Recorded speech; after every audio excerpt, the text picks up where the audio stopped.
জীৱশ্ৰেষ্ঠৰ নিৰ্মম অত্যাচাৰৰ বলি প্ৰভুভক্ত সাংস্কৃতিক নগৰী যোৰহাটত অমানৱীয় কাণ্ড আহত প্ৰভুভক্তক উদ্ধাৰৰ বাবে যোৱা লোককো দুৰ্ব্যৱহাৰ আক্ৰমণকাৰীৰ ছাগলী কামোৰাৰ অভিযোগত এজনী কুকুৰক এডাল লোহাৰেৰে নিৰ্মম অত্যাচাৰ এজন লোকৰ যোৰহাটৰ ২ নং সোদাৰী গাঁৱত সংঘটিত হৈছে এই হৃদয় বিদাৰক ঘটনা গাঁওখনৰ পূৰ্ণ বৰা নামৰ এজন লোকে এই জঘন্য ঘটনা সংঘটিত কৰাৰ গুৰুতৰ অভিযোগ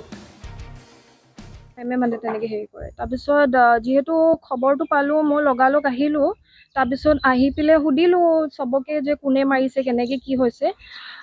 তাৰপিছত সৰু পোৱালি এটাই কৈছে এইপিনে ঘৰ এইপিনে মানে কি মানুহটোৰ তেনেকৈ ছাগলী কামুৰিছে বুলি খেদিছে তেনেকৈ ছাগলী কামুৰিছে বুলি ক'লে তাৰপিছত মই গ'লোঁ তাৰপিছত আমি গোটেইখিনি গ'লোঁ তাৰপিছত সুধিলোঁ তাতে যে আপুনি গম পায় নেকি কোনে মাৰিছে বুলি ইয়াত ত' একদম মানে ইমান কনফিডেন্সত কৈছে মই মাৰিছোঁ মোৰ ছাগলী কামুৰিছে বোলে মোৰ ওচৰত ভিডিঅ' আছে মোৰ ওচৰত প্ৰুফো আছে চব ভিডিঅ' কৰা আছে তাৰপিছত যেতিয়া আমি ক'ব লৈছোঁ সি দা লৈ এনেকৈ আমাৰ পিছে পিছে আহিছে অভিয়াছলি দা লৈ পেলাই আহিছে অভিয়াছলি তেনেকৈতো ভয় খাব ন চ' সেইটো কাৰণে মই তেতিয়া তাৰপিছত ডক্টৰক ইনফৰ্ম কৰিলোঁ ডক্টৰ লগালগ আহিলে ইমিডিয়েটলি কোনো ডক্টৰ এভেইলেবল নাছিলে চ' লাৰা মেমক কল কৰিলোঁ তেখেতে আহিলে লগালগ এণ্ড বৰ্তমান এতিয়া ট্ৰিটমেণ্ট চলি আছে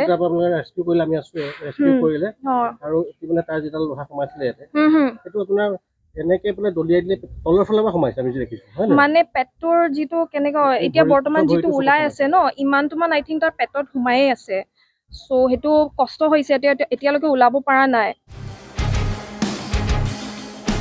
পথৰ কাষত অৱশ হৈ পৰি থকা গুৰুতৰভাৱে আহত কুকুৰজনীক উদ্ধাৰ কৰিবলৈ NAWF নামৰ NGOটোৰ সদস্যসকলৰ লগতে চিকিৎসকৰ দল উপস্থিত হৈ লোকজনক সোধপোছ কৰাত কুকুৰজনীক আক্ৰমণ কৰাৰ কথা স্বীকাৰ কৰাৰ লগতে NGOৰ কৰ্মকৰ্তাসকলক দা লৈ খেদি অহাৰো গুৰুতৰ অভিযোগ উত্থাপিত হৈছে লোকজনৰ বিৰুদ্ধে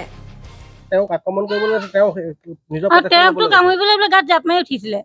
তেতিয়া কিবা এটা এনেকে দলিয়াই দিলে কিবা এটা কৰিলো বুলি কৈছে নাজানো এতিয়া কি হয় নাজানো নহয় আপোনাৰ কেম্পাছৰ ভিতৰতে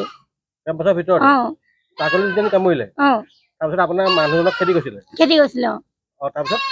মানুহজনে দলিয়াই দিলো বুলি কৈছে সেইডাল কি আছিলে মোক আহিয়ে কৈছে কুকুৰে ছাগলী কামুৰিলে মই দলি মাৰি দিলো এনেকে কৈছে মই নাজানো সোমাই গ'ল তাৰপৰা পুলিচক কোনে খবৰ দিলে সেইটো গম নাপাওঁ আমাৰ ইয়াৰ কোনোবা ওচৰৰ মানুহ দিছে বুলি কৈছে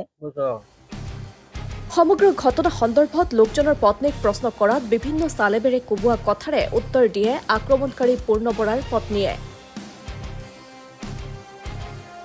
আনহাতে বহু সময়ৰ চেষ্টাৰ অন্তত NGOৰ কৰ্মকৰ্তা আৰু চিকিৎসকে কুকুৰজনীক উদ্ধাৰ কৰাৰ লগতে অস্ত্ৰোপচাৰ কৰি পেটৰ পৰা লোহাৰডাল উলিয়াই চিকিৎসাৰ ব্যৱস্থা কৰে ঘটনা সন্দৰ্ভত আৰক্ষীক খবৰ দিয়াত ঘটনাস্থলীত আৰক্ষীৰ দল উপস্থিত হোৱাত সেই স্থানৰ পৰা পলায়ন কৰে পূৰ্ণ বৰা নামৰ আক্ৰমণকাৰীজনে যোৰহাটৰ পৰা আনন্দ বৰা ৰিপৰ্ট নেশ্যন এনি